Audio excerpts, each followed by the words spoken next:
የአማራ ፋኖ ኃይሎች ከመከላከያ ሰራዊት ጋር እያደረጉት ባለው አውደ ውጊያ አድማሳቸውን በማስፋት ብዙ ከተሞችንና ቀበሌዎችን ተቆጣጥረዋል። በአሁኑ ሰዓትም ደብረ ታቦርና አዲስ ዘመንን ለመቆጣጠር ቀለበት ውስጥ ማስገባታቸው ተነግሯል። 8 ትላልቅ የኮንክሪት ምሽጎች መሰበራቸውም ተሰምቷል። የሬጅመንት አዛዡን ጨምሮ በሁለት አቅጣጫ መግባቱ የተነገረው የኮማንዶ ኃይልም ከፍተኛ ጉዳት አስተናግዷል። ከባህር ዳር ከተማ በቅርብ ርቀት የምትገኘው ጭስ አባይ ከተማም በአማራ ፋኖ ብሔራዊ ንቅናቄ ኃይል መዳፍ ውስጥ መግባቷ ታውቋል። የመንግስት ወታደራዊ ጀነራሎችም ከፍተኛ ውጥረት ላይ መሆናቸው ሲነገር አሁን ላይ ጸረ ሽምቅ ተዋጊ ማዘጋጀታቸው ተሰምቷል። በዝርዝር እንመለከተዋለን። 2018 ዓ.ም ለሰዓቱ የተሰሙ አዳዲስና ወቅታዊ መረጃዎችን እናስደምጣችኋለን። መረጃው ለሁሉም እንዲደርስ ደግሞ ቪዲዮውን ላይክ፣ ሼርና ሰብስክራይብ በማድረግ እንድትጀምሩ እየጠየቅን ወደ መረጃው አለፍን። አብራችሁን ቆዩም። በአማራ ክልልና በትግራይ ክልል ከፍተኛ ውጥረት ተቀስቅሷል። መከላከያ ሰራዊት ከአማራ ክልል ከየአካባቢው የጦር መሳሪያውን እየጫነ ወደ ትግራይና አፋር አዋሳኝ ወረዳዎች ማስጠጋቱን ተከትሎ የአማራ ፋኖ በሁሉም አካባቢ ከተሞችን እየያዘ ይገኛል። ፊልድ ማርሻል ብርሃኑ ጁላ የሚመራው መከላከያ ሰራዊትም ሜካናይዝድ ኃይሉን እያንቀሳቀሰ ነው የተባለ ሲሆን የትነግ ወያኔ ህወሓት ኃይል በበኩሉ ትግራይ ላይ እየተደረገ ያለውን የመከላከያ ከበባን ለመቀልበስ በሚልና የጠለምት አካባቢ ሙሉ በሙሉ ለመቆጣጠር እየጣረ መሆኑ ተሰምቷል። ወደ ቀጠናው ጠቅላይ ሚኒስትር ዶክተር አብይ አህመድ የሚመራው የብልጽግና መንግስትም ኃይል እያስገባ ቢሆንም ትነግ ወያኔ ህወሓትን በጠለምት ግንባር አርሚ 35 አርሚ 11 እና አርሚ 17ን አሰልፎ ገብቷል። እንደ ምንጫችን ገለጻ በኮሎኔል ንጉስ አበጀ የሚመራው የአርሚ 35 ታጣቂዎች በጠለምት ግንባር ወደ አዲ መሐመድ ተሻግረው ምሽግ እንደያዙ ነው የታወቀ። ደደቢት አካባቢ ላይ ይገኛል የተባለው አርሚ 17 ደግሞ የተወሰነ ታጣቂ ኃይሉን ለአርሚ 35 ታጣቂዎች ተደራቢ በማድረግ አዲ መሐመድ ገብቷል ነው የተባለ። በዚህም የአርሚ 17 አዛዥ ጀነራል ታደሰ ገብረ ማርያም ከአርሚ 35 አዛዥ ንጉስ አበጀ ጋር አዲ መሐመድ ውስጥ አብረው እየመከሩ እንደሆነም ተመላክቷል።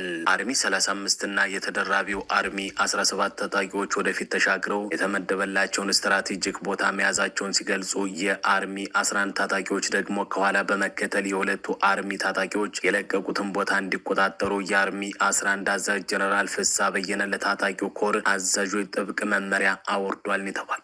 የአርሚ 11 የመረጃ ምንጮችም ተናግረውታል። እንደተባለው ከሆነ ወደ ዲማና ማይጠምሪ አቅጣጫ እንዲጓዙ ትዕዛዝ እንደተሰጣቸው የወጡ መረጃዎችም ያመላክታሉ። ይህ በእንዲህ እንዳለ ደግሞ የብልጽግና መንግስት ኃይል የሆነው መከላከያ ሰራዊት ከአማራ ክልል ከየአካባቢው የጦር መሳሪያውን እየጫነ ወደ ትግራይና አፋር አዋሳኝ ወረዳዎች ማስጠጋቱን ተከትሎ የአማራ ፋኖ ኃይሎች በአማራ ክልል በሁሉም አካባቢ ከተሞችን እየያዙ እንደሆነ ገልጿል። ሰሞኑን ከደቡብ ጎንደር ነቅሎ የወጣው የመንግስት ኃይል የትግራይ መጠጋቱ ሲታወቅ፣ ትናንትናና ዛሬ ደግሞ ከባህር ዳርና ከወለጋ የጦር መሳሪያ እየጫነ ወደ ጎንደር አቅጣጫ መሄዱም ታውቋል። አገዛዙ ኃይሉን እያስጠጋ ያለው በአፋር በራያና በቡሬ መስመር በወልቃይትና በጠለምት አካባቢዎች እንደሆነም ተመላክቷል። የሻዕቢያ ኃይል በአፋር በኩል የኢትዮጵያን ግዛት አልፎ መስፈሩም ተሰምቷል። ከምስራቅ ጎጃምና ከወሎ ሊወጣ የነበረው ኃይል ደግሞ በአማራ ክልል አመራሮች ተማጽኖ ለጊዜው እንዲቆይ መደረጉም ተገልጿል። በጎጃም ቀጠና ያለው ሁኔታ ግልጽ ባይሆንም መከላከያ ሰራዊቱ ነቅሎ ከወጣ በሰዓታት ልዩነት ባህር ዳር ከተማን ጨምሮ ሁሉም የአማራ ክልል የዞንና የወረዳ ከተሞች በአማራ ፋኖ እጅ እንደሚገቡም እየተነገረ ነው። ሆኖም የቀጠለውን የአማራ ክልሉን ጦርነት ተከትሎ በመከላከያ ሰራዊትና በአማራ ፋኖ ኃይሎች መካከል በአራቱም የአማራ ግዛቶች ውጊያዎች እየተደረጉ ናቸው።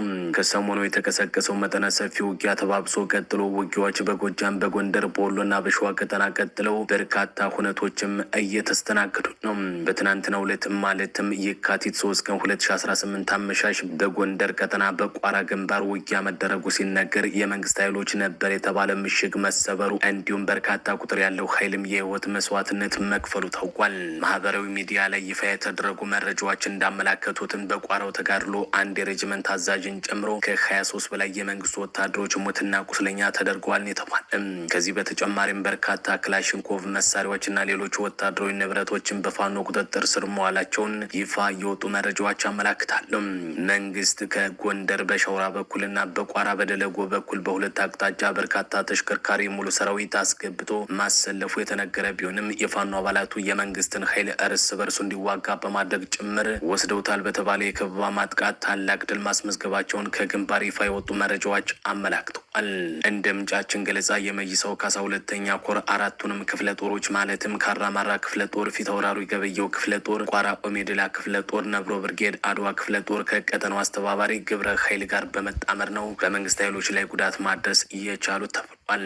የመንግስት ጥምር የጦር ሰራዊትን በሁለት አቅጣጫ ከጎንደር በሻውራ በኩልና በቋራ በደለጎ በኩል ያለ የሌለ ጥምር ኃይሉን ይዞ ወደ ቀጠናው ገብቶ ክፉኛ ሽንፈትን ሲያስተናግድ ሰንብቶ ከትናንት በስቲያ የካቲት 2 2018 ዓ.ም ከቀኑ 8 ሰዓት ተኩል እስከ 12 ሰዓት ከደለጎ ተነስቶ አባድጉሱ የሰፈረውንና ከሻውራ በኩል ተነስቶ ገንገን የሰፈረውን ዘጊ ኃይል በማዘጋጀት ከአጸደ ማርያምና ከጎንደር ተነስቶ ወደ ቀጠናው የገባውን የመንግስትን ጦር ቆርጦ ከበባ ውስጥ በማስገባት ነው የፋኖ ኃይሎች የመቱ ተብሏል።